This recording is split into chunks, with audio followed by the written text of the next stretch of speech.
Hi guys, and welcome back to another video. So today I am focusing on exploring wet on wet technique, and I will talk about that more in a second, but I do have a quick announcement. Today is actually the last day for my holiday sale, which is 25% off plus a free vinyl sticker included in your order. And if you want to see what the vinyl sticker looks like, I believe it was 2 videos ago that I designed them. But yeah, if you'd like to check that out, there is a link in the description that'll take you over to my art shop. There's also one at the very end of the video in the end card, but I do have one more announcement about that.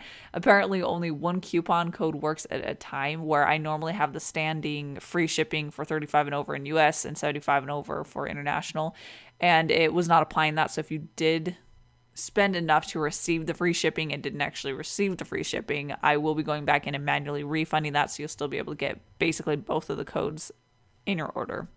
So moving on, we can go ahead and talk about this actual piece. I wanted to focus on wet.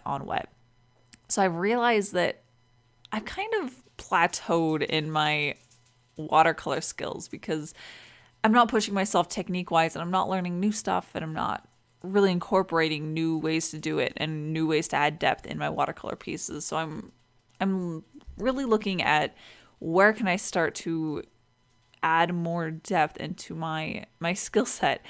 And the very first thing that I can start figuring out is wet on wet. So there's two ways to apply watercolor paints. There's wet on dry and wet on wet. And wet on dry is what I do probably 95% of the time. That's where you take your paint and you put it on your bone dry paper.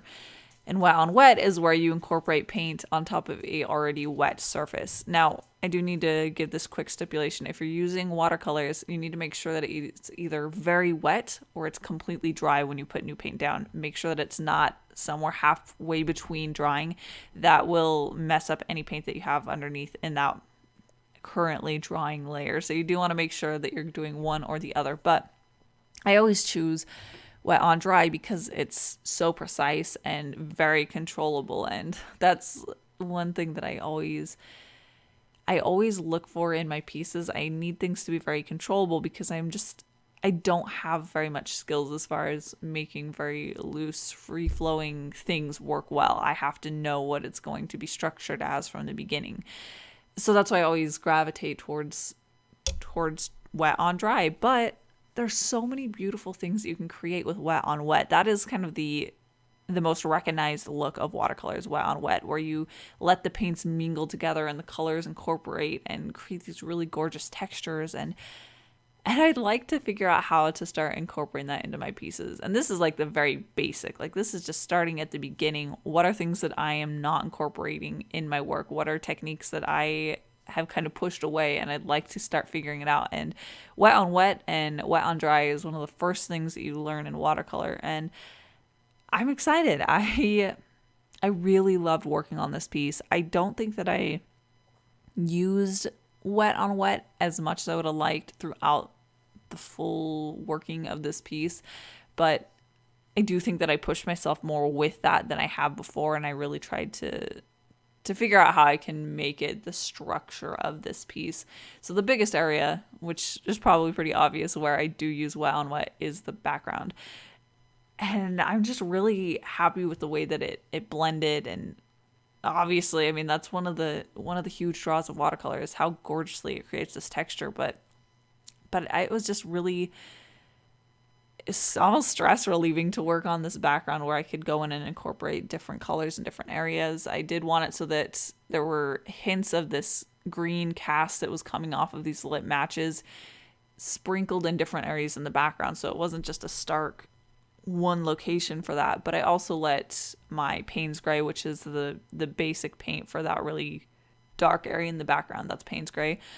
I still let that blend in over the green so that it wasn't popping out too much and being too light, but it had a little bit of a presence. And that's what I like to do, or at least I'm learning I like to do with wet on wet, is let colors poke out every once in a while. It really makes the piece a lot more interesting than just having all the colors corralled into one little area. And that is one thing that I felt like I've really ran myself into a corner as far as with wet on dry. The way that I use it, I tend to be very restrictive on where I put the colors. I put down one flat wash of one color or a graded wash and it blends, but it's all, the color is specifically in one little corralled area.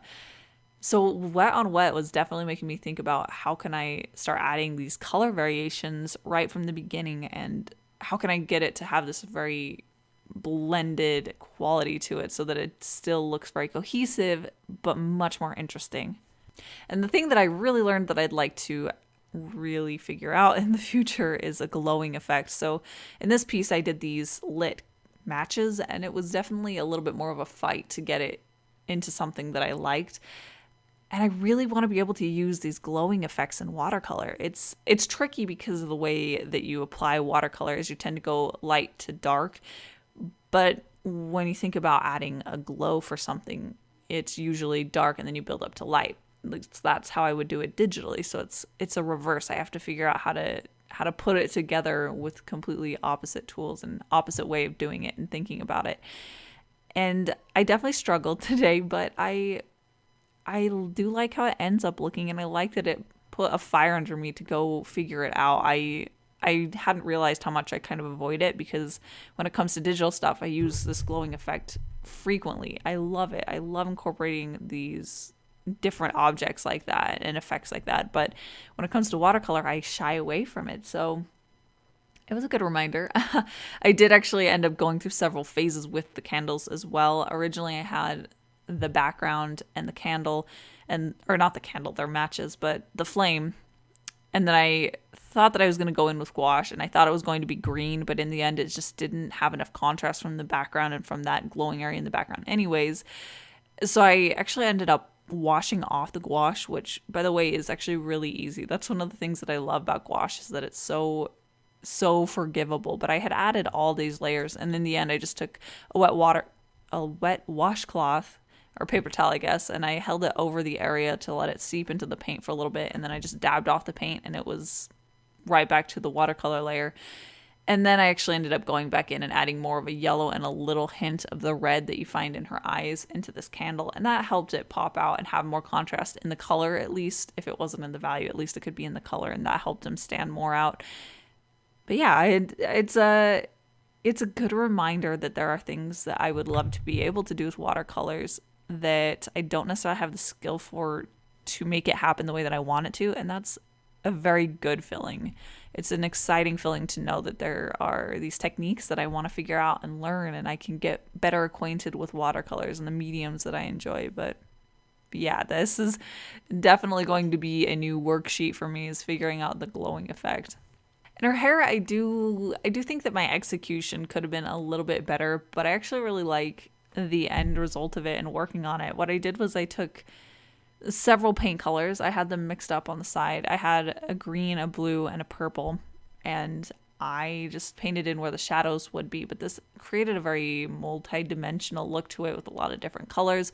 And then after that dried, I glazed over it with a blue color, and it harmonized it so that she had blue hair, but the undertones of it had this variation to it, which made it a lot more interesting than just one local color for the hair and then a shadow color.